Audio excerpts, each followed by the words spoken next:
This next question is about some mass spec. So this compound X contains carbon, hydrogen, and oxygen atoms. We have a mass spectrum of X, and now you know in the new syllabus, the new 2022 syllabus, as this sample paper shows, the some of the A2 mass spec from the previous years, so they're from the 2016, I guess, to 2021 syllabus, has now moved to the AS syllabus. And if you check the syllabus curriculum from the 2022 onwards, these are already in the AS syllabus. Just be aware, this is an example of this mass spec. This thing which has very high abundance, this thing is called a parent ion, and that has label as M, and everything in the mass spec has a +1 charge because of the way the mass spectrometer works. This is called mass of a charge. You drive out 1 electrons, you have a +1 charge, and the mass majority of it, it's down to the nucleons, the protons and the neutrons, because they're so much heavier than the electrons,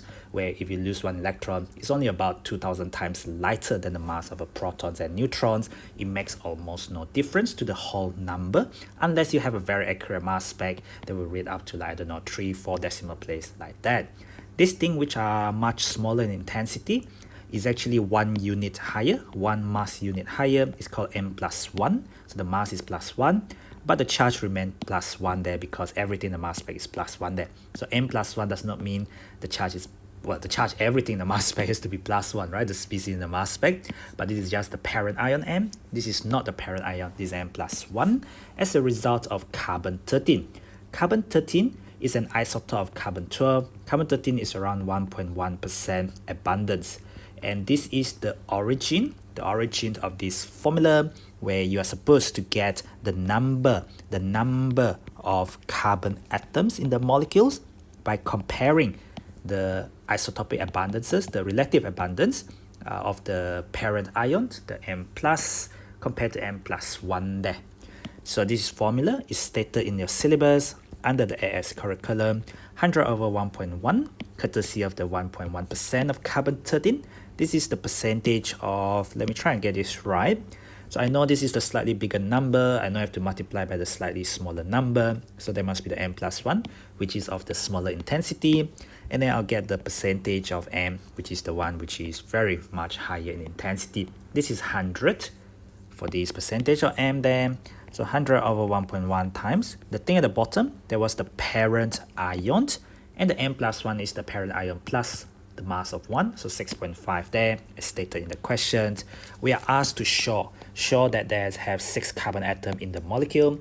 So when you press a calculator, and you get 5.909, and you cannot have decimal places for the number of carbon atoms. We always express this to the nearest whole number, not 2 or not 3 significant figure, but nearest whole number. This is, as shown, we need 6 carbon atoms from this data itself. Okay. Now suggest the molecular formula of X using this information from the figure. We know that they have 6 carbon atoms. We know that the parent ion gives us the majority of the mass. So the parent ion is 102. If your parent ion has a mass M over E of 102, this is the M plus, and you have 6 times carbon, so there's 6 times 12, so 102 minus 6 times 12, I will get 102 minus 6 times 12, I can't do this right. Okay, I got 30.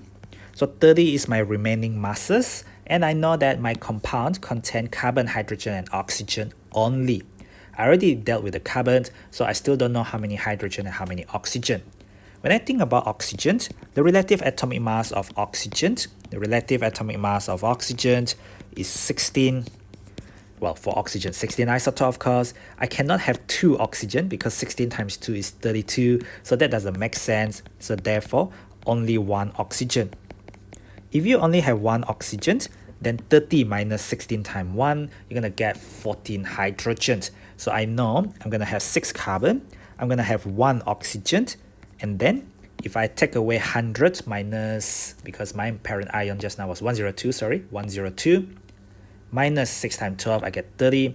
30 minus 16, I get 14. That 14 must belong to the hydrogens. So I must have C6H14 or like that. Of course, writing molecular formula, I should really make them closer together. Check the mass, 12 times 6 plus 14 times 1 plus 16 times 1. I get 102 for the parent ion peak here. So this parent ion peak refers to C6H14 or like that. Okay, has a plus because of the nature in the mass spectrometer.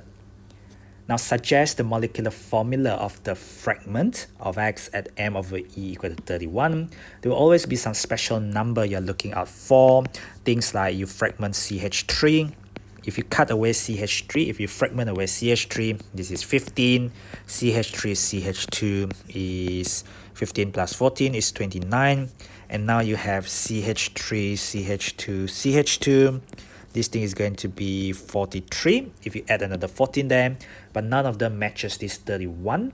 So these are all just carbon and hydrogen, perhaps something to do with the oxygen. So we know the AR of oxygen is 16. So if 31 minus 16, I get 15. And I can see where 15 could come from. That could come from CH3. So, I must have CH3. And then with one oxygen, 15 plus 16, 31. So I must have CH3 or like that. Things in the mass spec sometimes don't make sense, but you can see this is clearly a fragment of a molecule, which could be ether, which could be alcohol, which could be, it cannot be ester because there's only one oxygen, cannot be carboxylic acid, could be like this. We don't know because we are just speculating from the fragment itself. Now we're given some more data, infrared spectrum of X. So we know that this compound is C6H14O from the early bit. We know that there could be CH3O from the mass spec. What else do we know? We know that from the infrared spectrum, the first thing we look for is around the 3000 to 3500. We have this thing here, which is strong and broad, so OH is present. The next thing we look for is around the 1700 to 1800. This thing is for the CO double bond. The CO double bond, as you could see, is around the 1600 to 1700 or 1750. You don't see that in that region there. Your data booklet is not given the question. You don't see that here. There is no C double bond or there is OH. So the OH is present, which is here. And there's around the 3000 to 3500, strong and broad. But we have carboxyl or hydroxy. So these are the functional group as stated in the question. We need to identify the functional group present in X. It cannot be the carboxyl because you only have one oxygen to begin with. You see, you only have one oxygen. Carboxyl, like carboxylic acid kind of thing, you must have two oxygen minimum because you would then have C or OH like that. That thing there is not present from the infrared spectrum, and you also only have one oxygen. Impossible. Okay, so it cannot be the carboxyl. We are looking at hydroxy instead. If you look further in the table, you will see that hydroxy also have the C single bond O. C single bond O I should perhaps do with a different color to avoid confusion. Let me use black color. If I show them 1000 to 1300, so 1000 to 1300, I guess could be that. This is beyond that, this is around 1500, so this could be the C single bond O perhaps. So what do we have? We have C single bond O at around, give or take, 1100 wave number. We have this at around 3300 wave number. So we already identified the functional group. Give a reason. So I guess C6H14, what am I doing? H14O has only one oxygen in the formula. Cannot be carboxyl. So cannot be carboxyl. And then I can talk about my infrared. Also, IR spectra. IR refer to infrared. So infrared or the IR spectra above. Spectrum actually, because it's singular, they only show us one spectrum. Does not, so it's absent, yeah? Does not show any C double bond or around the what was it just now in the table? C double bond O is around 1600 to 1750, around, I don't know, around 1700 wave number. That is absent. That is not present. Does not appear at all. So it cannot be carboxyl, but we have OH. And then we say, but we have OH, and also we saw CO absorption, clearly as I've explained previously.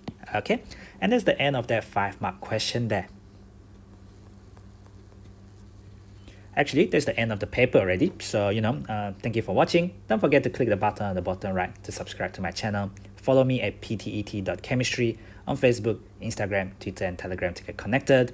And you can also get all the full yearly paper tutorials, ranging from the old ones, which will be added, over time, as well as the very latest one by upgrading your subscription to a paid membership. Costs about a cup of coffee only every month, and you will get access to all those hours and hours of free tutorials.